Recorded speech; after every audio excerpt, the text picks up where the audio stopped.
कोई भी लेडी अगर प्री कंसेप्शन काउंसलिंग के लिए एक डॉक्टर के पास आती है तो डॉक्टर उसे कुछ टेस्ट लिख देते हैं और उसको लाइफस्टाइल मॉडिफिकेशन के लिए बोलते हैं। जो लाइफस्टाइल में सबसे इम्पॉर्टेंट चीज़ है कि आजकल फीमेल्स में भी अल्कोहल कंजम्पशन बहुत ज़्यादा बढ़ गया है, तो डॉक्टर्स उन्हें ये सलाह देते हैं कि आपको अब अल्कोहल कंज्यूम बिल्कुल नहीं करना है अगर आप प्रेगनेंसी प्लान कर रहे हैं। पर क्या कभी हमने सोचा कि यही चीज़ मेल पर भी लागू होती है? क्या उन्हें अल्कोहल पीने में कोई पाबंदी नहीं है अगर प्रेगनेंसी प्लान कर रहे हैं तो? क्या अल्कोहल मेल की फर्टिलिटी पर भी बाधक है?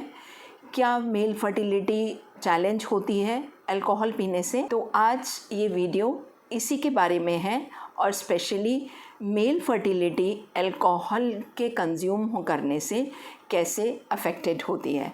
Hi everyone, I am doctor Kanchan Malik, women disease specialist and a director Mangalam hospital Meerut. आज का टॉपिक बहुत सेंसिटिव है क्योंकि आजकल बहुत ज़्यादा अल्कोहल कंजम्पशन स्टार्ट हो गया है, स्पेशली यंग जनरेशन में। अगर आप किसी लेडी से, आपके पास अगर वो आती हैं प्री कंसेप्शन काउंसलिंग के लिए और आप उनसे ये पूछते हैं क्या आपके हस्बैंड ड्रिंक करते हैं, 99% फीमेल्स का आंसर होता है अकेजनली लेते हैं डॉक्टर साहब, सिर्फ पार्टीज़ में लेते हैं। तो आपको मालूम है कि पार्टीज़ में लेने का मतलब क्या है? पार्टीज़ में लेने का मतलब है आप बिंज ड्रिंकिंग करते हैं। बिंज ड्रिंकिंग मतलब आपने एक ही सिटिंग में बहुत सारा ड्रिंक कर लिया, 2 घंटे में बहुत सारी ड्रिंक कर ली, जो कि और भी ज़्यादा हानिकारक है। फीमेल्स को ये लगता है कि वो बस अकेजनली ड्रिंक करते हैं, सिर्फ पार्टीज़ में करते हैं। और अगर आपकी पार्टीज़ ही हफ्ते में 2 बार या 3 बार हो रही हैं और आप बिंज ड्रिंकर हैं तो ये और भी ज़्यादा नुकसानदायक है। अब हमें ये जानना है कि अल्कोहल मेल फर्टिलिटी को कैसे अफेक्ट करता है। अल्कोहल जब भी किसी की बॉडी में जाता है तो वो नाइट्रस ऑक्साइड उत्पन्न करता है। नाइट्रस ऑक्साइड सेल्स को डैमेज करता है।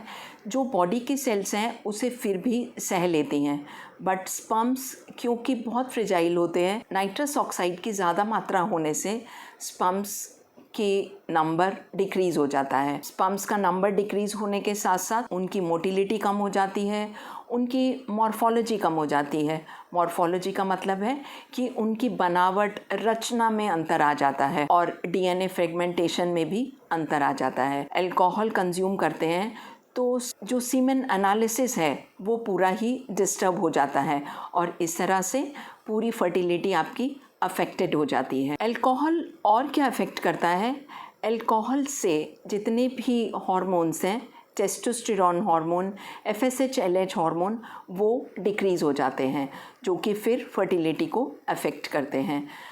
अल्कोहल के कंजम्पशन से टेस्टिकुलर वॉल्यूम कम हो जाता है। जब टेस्टिकुलर वॉल्यूम कम हो गया तो भी स्पर्मेटोजेनेसिस कम हो जाता है और स्पर्म्स बनने की क्षमता कम हो जाती है। अल्कोहल के कंजम्पशन से इरेक्टाइल डिसफंक्शन हो जाता है, प्रीमेच्योर एजैकुलेशन हो जाता है, परफॉर्मेंस ऑफ सेक्स कम हो जाती है। तो ये सब चीज़ें भी फर्टिलिटी को अफेक्ट करती हैं। आप अगर ये सोचें कि मैं तो बस थोड़ी ही मात्रा में लेता हूँ, बस मैं तो पार्टी में लेता हूँ, ये सब एक गलत धारणाएं हैं। अल्कोहल कितनी भी मात्रा में, किसी भी प्रकार का, किसी भी समय आपके लिए फर्टिलिटी में स्पेशली हानिकारक है। जो रिप्रोडक्टिव सिस्टम है उसमें स्पर्म्स को रिवर्स होने में 3 महीने लगते हैं। तो अगर आपके स्पर्म्स अफेक्टेड हो गए तो it will take 3 months to reverse back. 3 महीने तक कम से कम अगर आपने अल्कोहल बिल्कुल कंज्यूम नहीं किया, इसमें 3 महीने लग जाएंगे उसको फिर से ठीक होने में। जब तक आपने अल्कोहल छोड़ा है उन 3 महीनों में बेटर यही है कि आप प्रेगनेंसी प्लान ना करें, क्योंकि अगर कभी एबनॉर्मल स्पर्म्स एक एग के साथ मिलते हैं तो वो एबनॉर्मल एम्ब्रियो को विकसित करते हैं, जिससे कि एबॉर्शन के चांसेस बढ़ जाते हैं। तो जब भी आप प्लान करने लगे प्रेगनेंसी, अल्कोहल को प्लीज़ छोड़ दें, चाहे वो मेल हैं या फीमेल हैं। ये आप बिल्कुल ना सोचें कि वो भी तो पीता है, उसे तो कुछ नहीं हुआ, उसके बच्चे तो बिल्कुल ठीक हैं, उसमें तो कोई एबनॉर्मेलिटी नहीं हुई। तो हर एक की बॉडी अलग है, हर एक को यूनिक है, सबका सिस्टम बॉडी का अलग है, लेकिन जो चीज़ें एक डाटा प्रदर्शित करते हैं कि अल्कोहल हानिकारक है और स्पेशली मेल और फीमेल फर्टिलिटी के लिए, तो please stay away from alcohol and don't बूज when you plan pregnancy. Hope ये आपके लिए बहुत लाभदायक होगा और आप जब भी प्रेगनेंसी प्लान करने का सोचेंगे तो अल्कोहल को अबंडन कर देंगे। If you like this video, please do like, subscribe and share the video. Thank you very much.